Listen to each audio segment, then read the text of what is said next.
I just found out he cheated. This happens to millions of women around the world. You're not alone, but I want to share with you some really important thoughts now that you know factually that he cheated. Now, I want to get into the topic.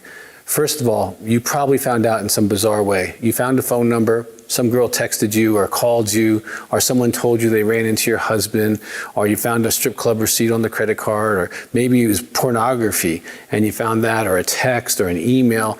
You probably found out in some bizarre circumstance. So let me first explain something to you.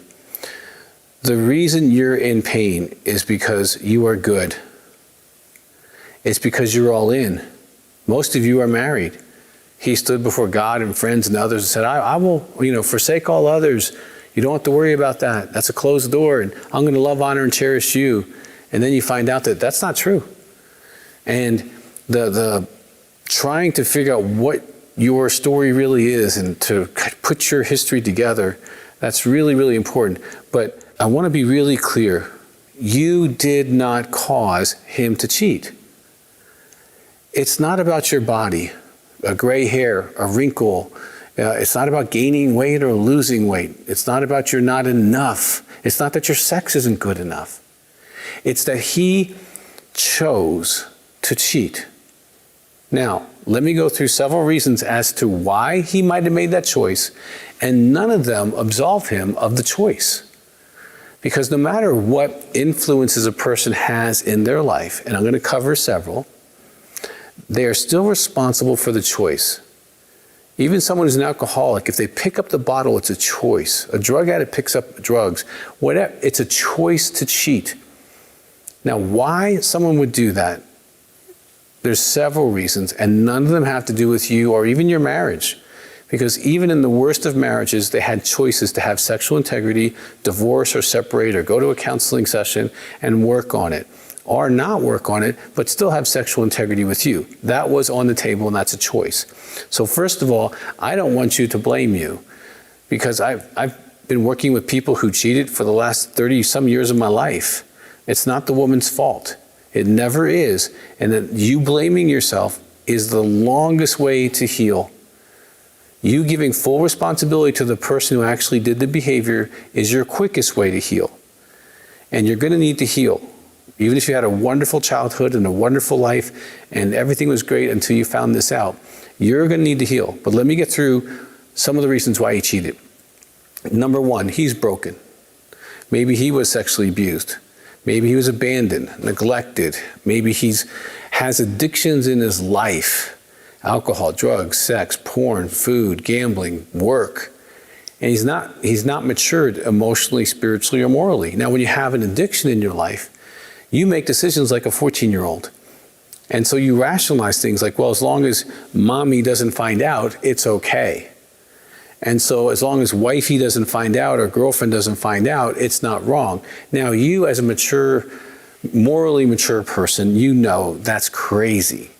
But when you have an addiction in your life, you think like a 14-year-old who's not morally developed. And so the opportunity to cheat comes and you take it because you think no one's ever going to know and no one's ever going to get hurt. And they have all these denial systems. I was just sitting with someone recently who literally said this statement to me. This person's a very successful multimillionaire guy, well-traveled, well-educated, well-known in his little sphere, and actually a very kind of religious type of person. And he says, Dr. Doug, I've never cheated on my wife. I go, really? He said, now I've gotten these hand job things at massage parlors. I said, well, like how many of those hand job things did you get? Over 100.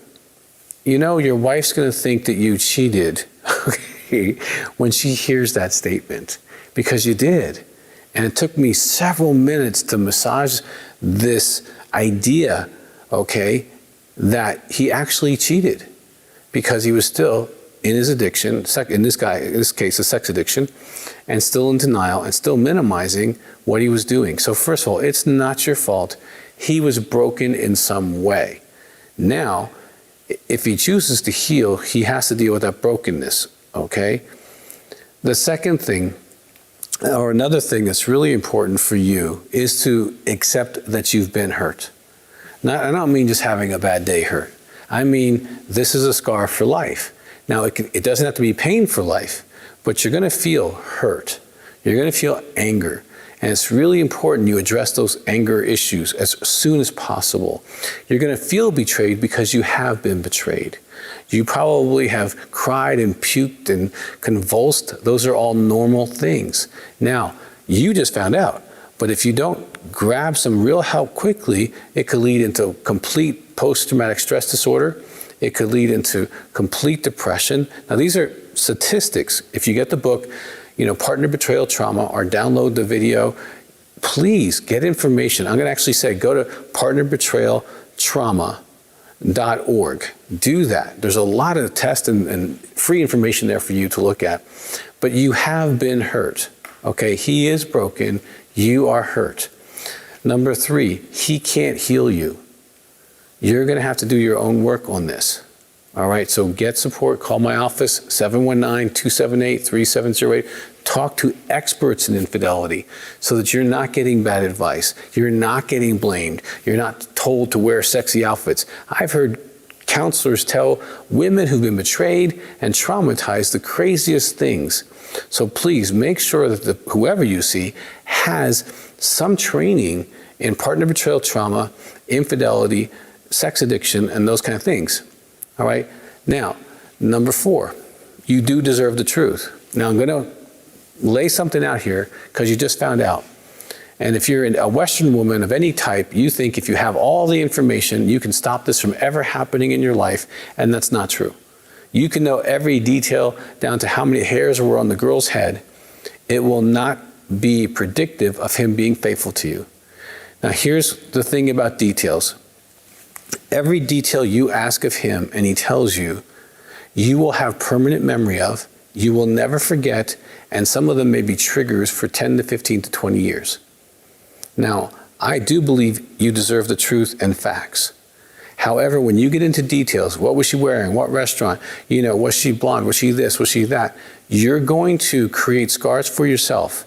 So I really encourage you, before you ask all those questions, write them down and talk to a therapist to make sure that you're not going to hurt yourself. Because here I've seen a lot of women who've just been run over by a car and then get up and start shooting themselves.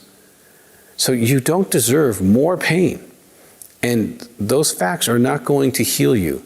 Now, there are things that are helpful for you to know. When did it start? Were they all paid for? Was this a long-term relationship? Was it someone you know? Most women's intuition is about 90% accurate based on doing 1,000 polygraphs, okay? And so not everything you believe is going to be true. But how do you get to the truth? I just mentioned the polygraph.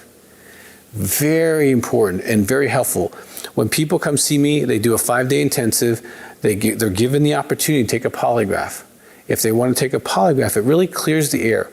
Because what happens is you can find out when it started, what was involved, and you always have these questions, how many, did you touch the kids? Those kind of crazy thoughts start entering your brain. And it's not because you think your husband's a child molester.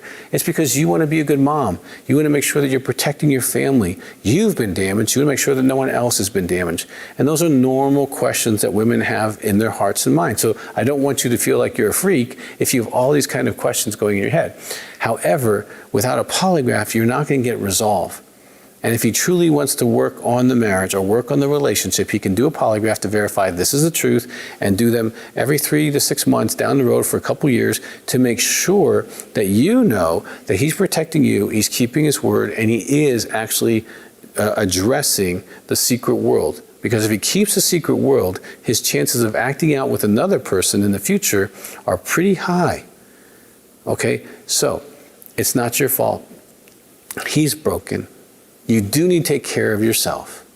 All right, reach out for help, please.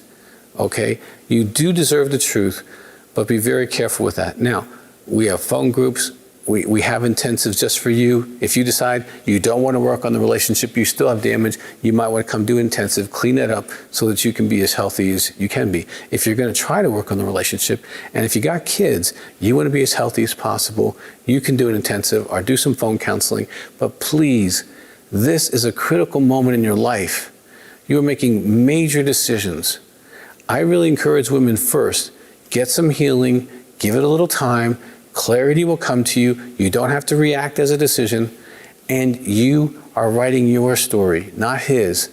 He has to write his story, but you have to write yours. And I hope your story says, I found out, I took care of myself, I made the best decisions I could, and you have no regrets about how you walked through this chapter after getting in the worst trauma of probably your life. So I'm Dr. Doug Weiss. I really, really want you to do as well as you can. I am deeply sad that you have experienced this. You did not deserve this, but you do deserve to get well. And I want you to keep watching. Go ahead and subscribe. Watch all the materials we have for you as partners of addicts, our intimacy anorexics. Maybe you've been neglected. Maybe you haven't had sex in 3 to 5 years. There's a lot of information there.